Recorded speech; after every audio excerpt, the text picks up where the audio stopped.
This is problem 7-112. It is on page 406. Consider a steam power plant that operates between the pressure limits of 5 megapascals and 10 kilopascals. Steam enters the pump as saturated liquid and leaves the turbine as saturated vapor. Determine the ratio of the work delivered by the turbine to the work consumed by the pump. Assume the entire cycle to be reversible and that heat losses from the pump and the turbine are to be neglected. Okay? Well, let's kind of wrap our heads around what's going on here. I haven't thought about this one yet, but it looks like a good one. Let's see. The pressure limits. Do you understand what they're saying? There's a boiler that operates at high pressure and a condenser that operates at low pressure. Essentially, the steam from the boiler feeds the turbine, which produces power. There's still steam coming out of the turbine, but it gets condensed into liquid, which goes into the pump. Let's draw it that way. The pump requires power.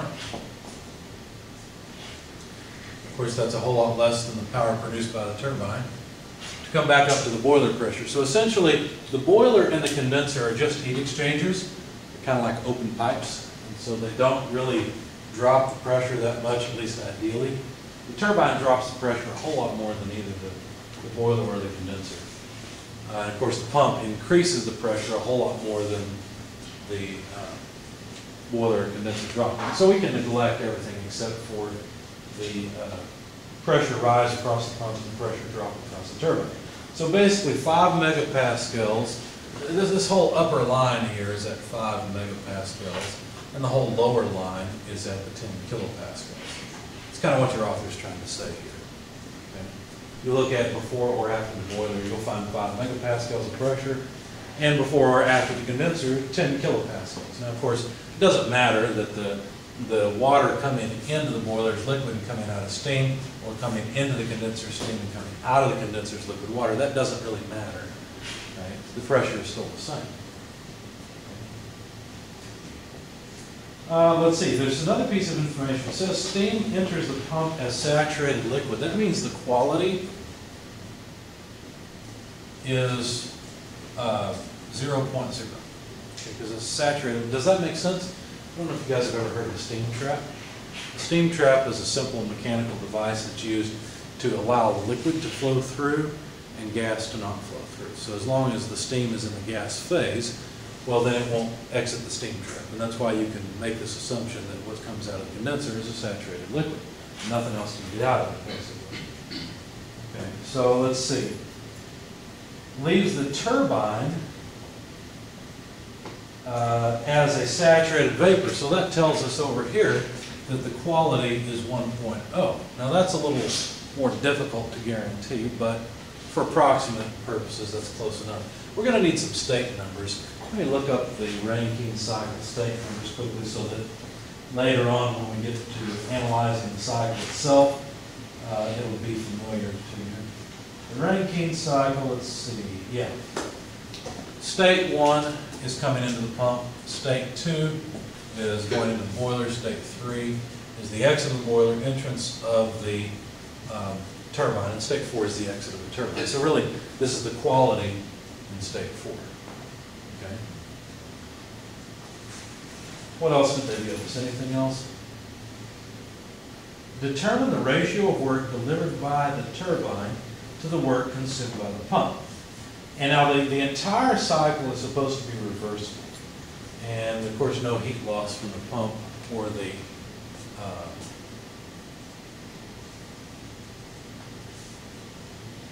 from the turbine or the compressor. Or the pump, I'm sorry. Okay? So we're supposed to find the ratio. How do they want it? Turbine to pump? Yeah.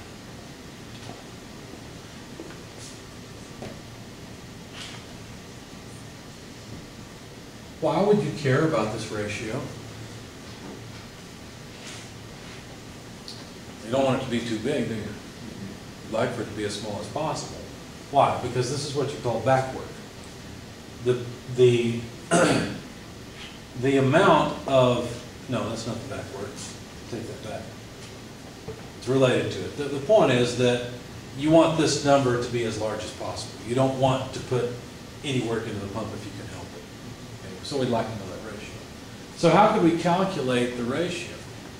Well, I don't know. I haven't solved this before. Let's see if we can figure it out.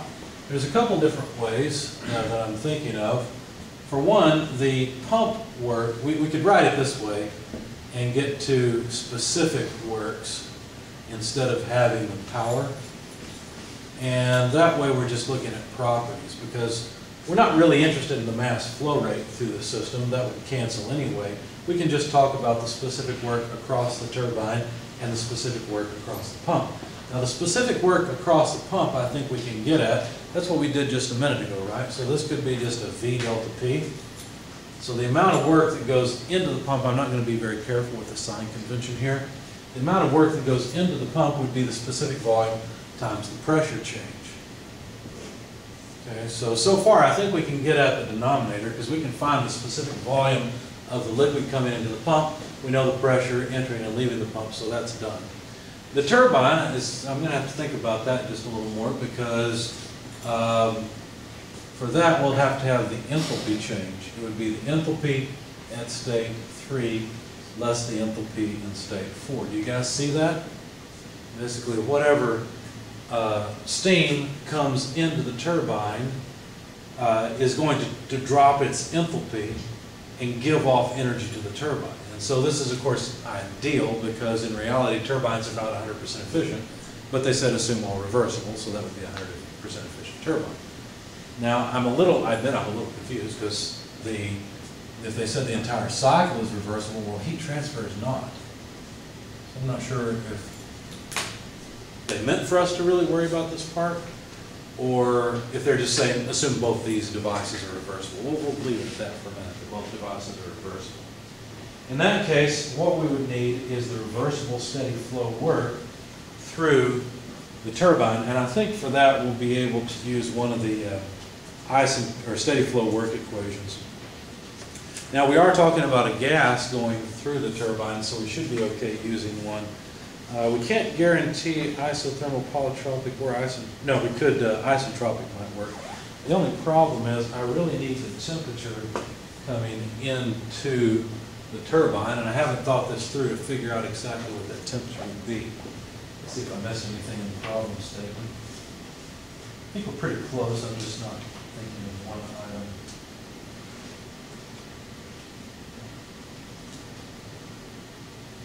Here's the pump, leaves the turbine.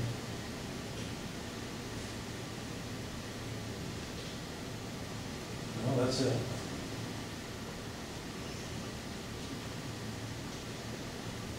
The steam going through the turbine is compressible, so I can't do something like this. At least I don't think I could. Yeah, because the specific volume would change. If it is isentropic, then I know I can use that isentropic equation, but again, oh, wait a second, here we go. Here it is. Go back to page 397. Instead of using the enthalpy drop, since I don't really know what's going on in state 3, see, all I've got is the pressure. I don't have one more property, so I can't just look up the enthalpy. I mean, I could look up the enthalpy of saturated vapor at the exit. H4 is no problem. It's H3 that's giving me fits. Well, remember, this is ideally an isentropic turbine, right? And so I can use the steady flow work equation. Go to page 397.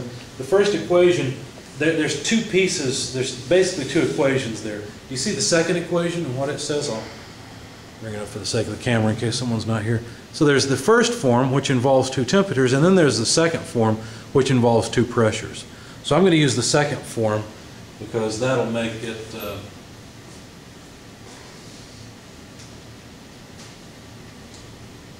yeah, and basically what will happen here is instead of this being a compressor, I'll analyze this as a turbine instead, so all the state 2s will become state 1s and it should work out.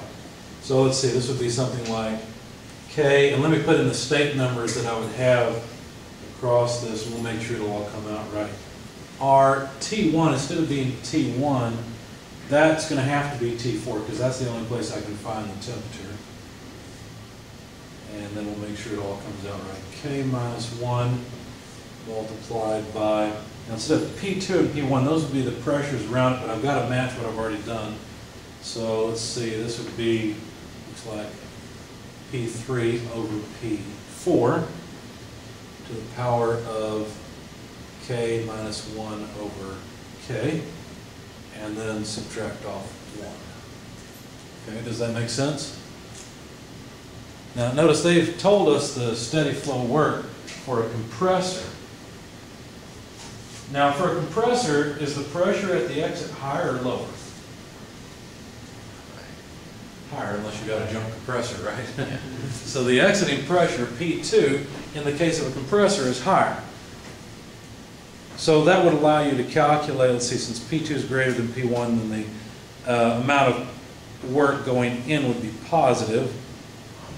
And notice that in the steady flow work equation, they assume that work coming out is positive. That's the sign convention. So when they say compressor work in, I misspoke earlier. Those last three equations there are positive if work is flowing in, whereas the general form like this, like this, assumes work flowing out is positive. So we have to be careful about that. Since I've just copied down the equation here for the numerator, sorry, I forgot to copy the denominator. P2 minus P1. Yeah, sorry.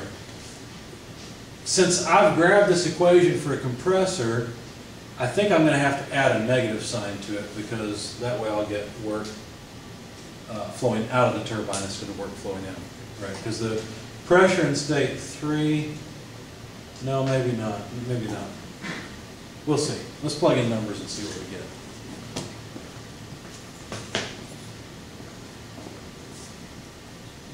Okay, I'm going to switch colors again. Okay, so we need K, the ratio of heat capacities for steam. Could the steam really be acting as an ideal gas? It can. It turns out that steam actually does behave as an ideal gas frequently. Is it far away from the critical point? Well, let's find out. The pressure is 5 megapascals. We've got to go look up some properties of water anyway. So let's just go to the first appendix, see what we can find. So water, page 908. Water has a critical temperature of 647 Kelvin, but a critical pressure of 22 megapascals. Well, 5 megapascals is pretty low. This is below 22 megapascals. That's a good thing. And I expect the temperature coming out of here to be fairly high. In fact, let's see, 647 Kelvin. Is that really hot or not? Pretty low. It's pretty warm. Let's go to the saturated tables and see what we can find out. We'll go to the saturated tables and look up 5 megapascals. So go to page 916. I guess we'll actually end up on 917. Do you see a pressure of 5,000 kilopascals? What's the saturation temperature there? 263.94, that's degrees Celsius. Grab your calculator, add 273 to that. 536. 536 Kelvin. Okay, that's pretty darn close to the critical critical temperature, right? It's not there yet, but it's close. Do you think that the temperature of the steam coming out is going to be way above saturation or just pretty close to saturation? Better be way above, right? If it's not way above, it's going to start to condense as it goes through this thing, potentially, right? We don't want that. So a steam temperature of 1,000 degrees Celsius is not unreasonable. That's possible, okay? So I would expect the steam to be at a higher temperature, quite a bit higher temperature than its critical point temperature. Since the pressure is quite a bit below the critical point pressure, I think we're okay to say that the steam's acting as an ideal gas, and so I think we're okay to use this. So now that we're in the back of the book, we've got all the properties for water that we would want. Notice it's water in the gas phase. When I say water, I don't necessarily mean liquid. That's another place where your vocabulary has to change a bit. Since we're back here, I need the ratio of heat capacities, and for water, they've got it as steam to make it very clear. What is the ratio of heat capacities for steam? Do you see it there? 1.6. Everybody see where you got the 1.327? Okay, that's the correct number. So 1.327, it is a dimensionless thing. How about the gas constant for water? How about R for water?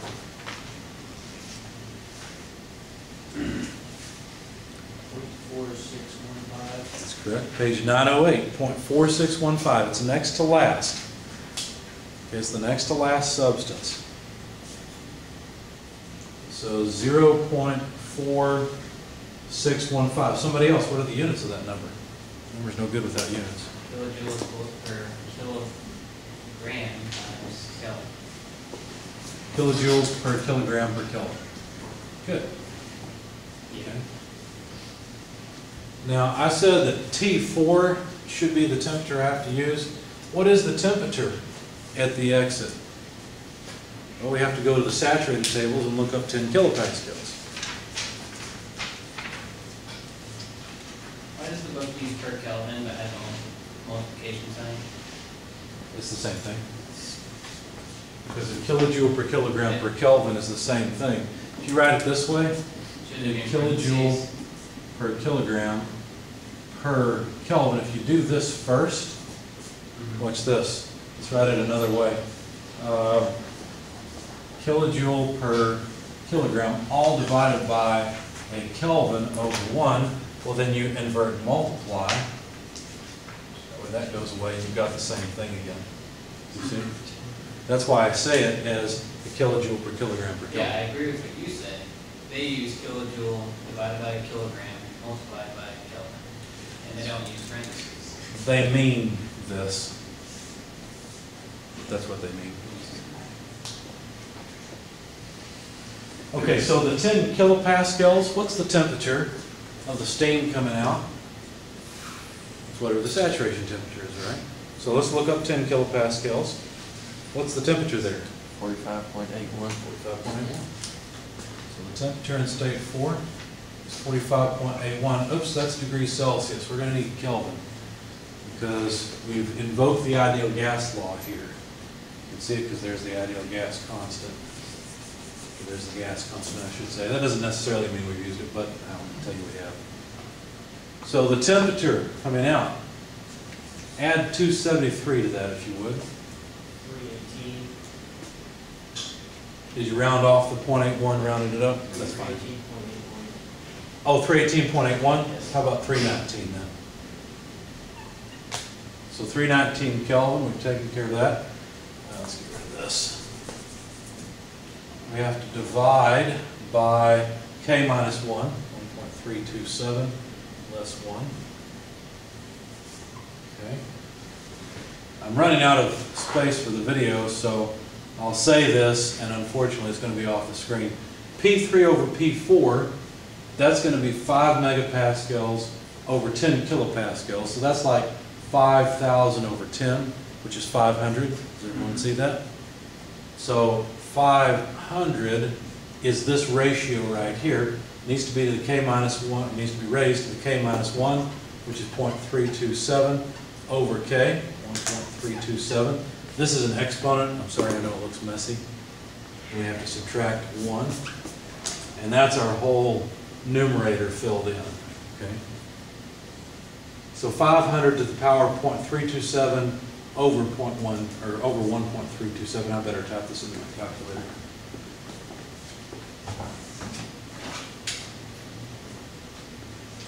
Okay, let's see. I'll go ahead and say to the power of quantity 0.327 over 1.327 in quantity. Okay, minus 1. I got about 3.62 for this last term. Can someone verify that? 3.62? Okay, thanks. So 3.62. While I'm here, I'm going to go ahead and plug in this part so I get the whole numerator. So multiplied by 319, multiplied by 4615 for here, times 1.372 for this term, and then divided by 0.372. I just took the minus 1 in my head. So my numerator here comes out to 2,165 or so, and then I need to plug in something for the denominator. So I need the specific volume of the liquid coming into the pump. So we'll be up on the same row, still 10 kilopascals. If you look up the specific volume, it's a kind of nice number. It's 0.20101. What was your numerator finally? 2,165.5 or so was my numerator. 0.00101 Yeah, meters per kilogram. Did it come out this time? He's got it. He's got it, okay. So 0.00101 cubic meters per kilogram is the specific volume. The pressure in state 2, 5,000 minus the pressure in state 1. Both of those are now kilopascals. Okay, let's see what goes away. That's gone. We've got kilograms go away.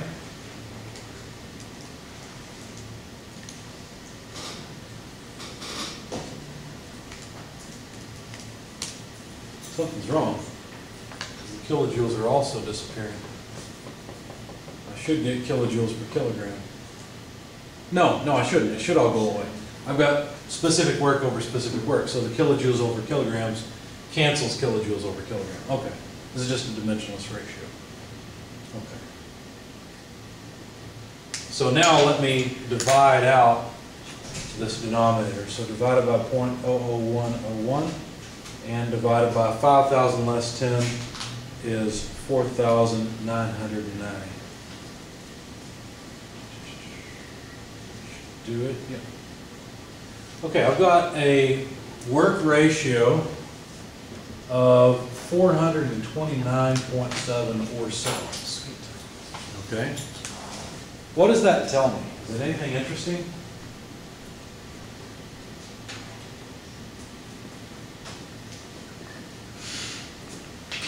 I produce 430 times the amount of work that I have to consume to produce it. Does that make sense? The amount of work that the turbine produces is about 430 times the amount that the pump produces. Because that ratio is 430 to 1. Or I'm sorry, that the pump consumes, excuse me.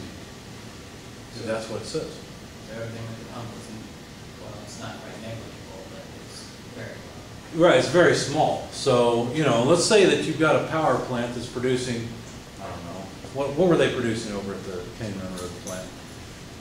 Like 6 gigawatts or something? No, it wasn't that high. How was it? What was it? 600 and something megawatts, I think. Wasn't it like 200? I can't remember. 200 some odd each. Yeah, so about, let's just say 600 megawatts, okay? Which is 0.6 gigawatts. So if we take 600 megawatts and divide it by 430, what do we get? Let's find it. 1.39. 1.40. Yeah, so 0.014 megawatts. So if I move that over, that's 14 megawatts or so. So their pumps would be 14 megawatt pumps. It's a big pump. But that's nothing by comparison to what the turbines are producing. I shouldn't say nothing, it's just... It's a fraction. It's a fraction, right, exactly. So it's an odd way to say something small. Remember when we went and visited the power plant on the river? The hydroelectric plant? How much did each of those turbines produce? 10 to 12 megawatts? Yeah. The pumps at the Cane Run Road station are probably about the same size as one of those turbines, one of the water turbines. Respectable pump, right?